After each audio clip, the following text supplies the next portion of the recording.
natin yung Gento episode natin. Episode 10. First permanent duo pairing na episode. And then we were the first duo na nakapasok sa top 2.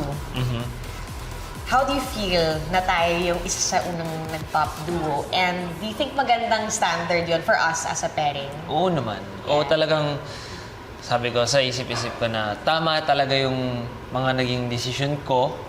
And syempre masaya nanalo tayo. And tama yung naramdaman ko na yung chemistry natin talagang nagkakabit. Tapos hindi naman tungkol sa skills lang yung usapan eh. Yeah. Talagang kailangan natin work hard talaga. Tapos nararamdaman ko rin yun sa'yo. So, tamang-tama. Yeah. Tamang-tama. Tamang-tama.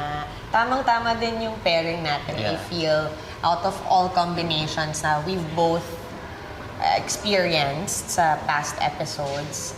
Nakikita ko din kasi with us, it's not just pagdating sa galaw natin, pero I think sa mindset din. Mindset. Itong episode 12, sa tingin mo anong kailangan nating mapatunayan? Mapatunayan.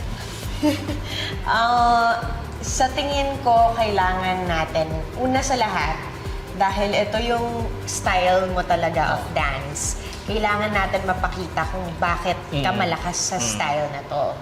At pangalawa, dahil I've never done any style na ganito ka-intense at angas at attitude, I think kailangan ko rin mapakita yung influence mo sa akin throughout learning krump and also yung isang malakas na bagsakan talaga pagdating sa sayaw na to, I think.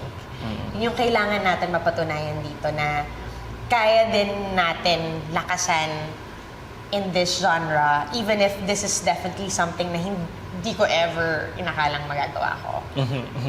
And because ikaw talaga to, kung meron kang 3 words na gagamitin para i-describe yung pyesa natin na to sa krump, ano yun?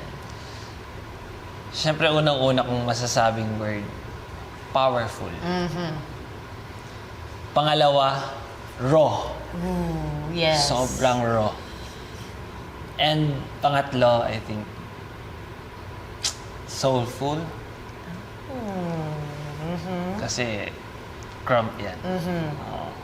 Definitely. Definitely. Soulful. And I think yun yung hindi natin i-expect pagka narinig mo yung word na krump, lalo na pag di ka familiar sa krump, no? Kaya sana i-expect nyo rin ang unexpected because we will give you so much flavor, we will give you so much power, and ano pang ibibigay natin? Rawness! Yes! Yeah. Expect us to transform into tikbalang and into a woman finding her way. Ganon. Saan ba ako pupunta? Saan ba ako pupunta? Saan kayo pupunta? Sa GMA para manood ng Stars on the Floor. Linggo lang yan, ha? Alam niyo yan.